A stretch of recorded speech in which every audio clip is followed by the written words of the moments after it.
2026 চনৰ জুলাই মাহৰ 19 তাৰিখে আজি হৈ যোৱা গুৱাহাটী ইউনিভাৰ্চিটি বি এড এণ্ট্ৰেন্সৰ মেমৰি বেছ কিছুমান কুৱেশ্যনৰ আনচাৰ দিবলৈ চেষ্টা কৰা হ'ল।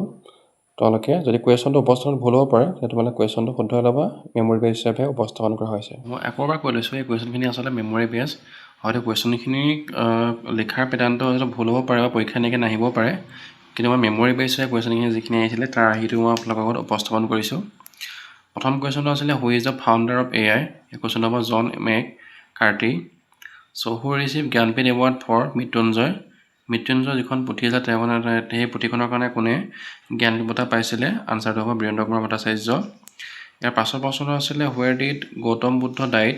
Kushinagar. RTI came to force in year. RTI মানে কেতিয়াৰ পৰা তোমাৰ কি কয় ইমপ্লিমেণ্ট বা কৰা হৈছিলে? আনচাৰটো হ'ব 2010ৰ 1 এপ্ৰিল। ডু অৰ ডাই শ্লোগানটো কোনে দিছিলে? আনচাৰটো হ'ল মহাত্মা গান্ধীয়ে। তেওঁ ভাৰত ত্যাগ আন্দোলনৰ সময়ত দিছিলে আৰু ইয়াৰ চনটো হ'ল 1942। ইয়াৰ পাছৰ কুৱেশ্যনটো আছিলে ৰুছা লাঞ্চ ডেট। ৰুছা বুলি ক'লে হ'ব ৰাষ্ট্ৰীয় উচ্চতৰ শিক্ষা অভিযান। কেতিয়া লাঞ্চ কৰা হৈছিলে? 2013 চনত।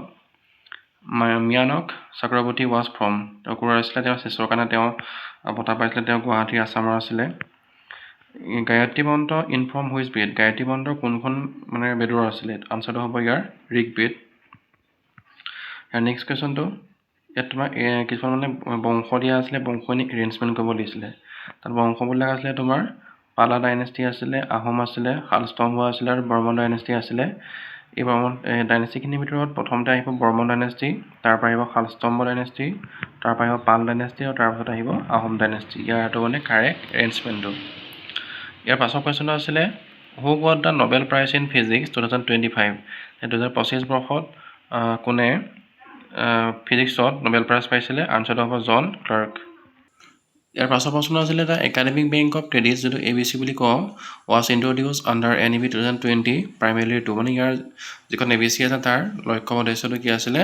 Facilitate multiple entry and exit option in higher education. Higher এডুকেশ্যনত কি থাকিব লাগে? মাল্টিপল এণ্ট্ৰি আৰু এক্সিটৰ অপশ্যন থাকিব লাগে।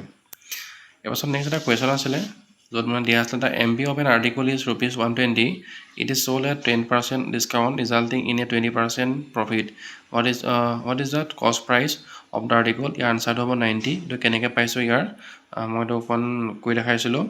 ইয়াৰ আনচাৰটো হ'ব 90 rupees। ইয়াৰ পাছৰ কুৱেশ্যনটো আছিলে which country launches a hydrogen manufacturing unit using nuclear power? Year correct আনচাৰটো হ'ব জাপান। তাৰ পাছৰ কুৱেশ্যনটো হ'ল বহুত কেইবাটা ইডিয়মছ দিয়া আছিলে। ইডিয়ম দিয়া আছিলে, এটা আছিলে য়েল্লো জাৰ্ণালিজিম, তাৰ কাৰেক্ট আনচাৰটো হ'ব চেনচেশ্যনেল এণ্ড এক্সেগেটেড ৰিপৰ্টিং। ইয়াৰ পাছত এটা ইডিয়মছ দিয়া আছিলে হোৱাইট এলিফেণ্ট, যাৰ আনচাৰটো হ'ব এ কষ্টলি বাট আনলেছ পছেশ্যন। আৰু এটা ইডিয়মছ আছিলে লিপ এণ্ড বাউণ্ড, যাৰ কাৰেক্ট আনচাৰটো হ'ব ভেৰি ৰেপিডলি আছিলে। নেক্সট আৰু এটা ইডিয়মছ আছিলে to put up with. Correct আনচাৰটো হ'ব to tolerate or endure. Red letter day, ইয়াৰ আনচাৰটো হ'ব a memorable or important day. আৰু বহুত চিননিমছ দিয়া আছিলে। ফাৰ্ষ্ট আছিলে ভিগিলেণ্ট, তাৰটো হ'ল এলাৰ্ট। আৰু ইয়াৰ মই এইটো মানে এইটো যিটো মেমৰি বেজ, মই আচলতে মেমৰি বেজ গতিকে এইটো পাহৰা গৈছে। ৰিভাৰ্চে আছিল নে ৰিভাৰ্ট আছিলে এইটো, গতিকে এইটো দিব পৰা নগ'লে। তাৰ পাছত আছে ছেটুটেৰীটোৰ ছেটুটেৰীৰ চিননিমছ আছিলে, এইটো হ'ব বেনিফিচিয়েল।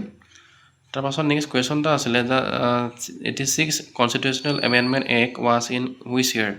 যে 86তম যিখন কনষ্টিটিউশ্যনেল এমেণ্ডমেণ্ট কৰা হৈছিলে এইটো কোন বছৰত কৰা হৈছিলে? 2002 চনত।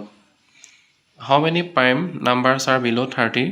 30তকৈ সৰু মানে কি কয় 30তকৈ সৰু কিমান এটা প্ৰাইম নাম্বাৰ আছে? আনচাৰ কাৰেক্ট হ'ব 10টা। According to RMSA, high school should generally to be available within, যে দুখন হাইস্কুলৰ মাজত কিমান ডিষ্টেঞ্চ থাকিব লাগে বা কিমান দূৰত্বত হ'ব লাগে? এইটো 5 কিলোমিটাৰ।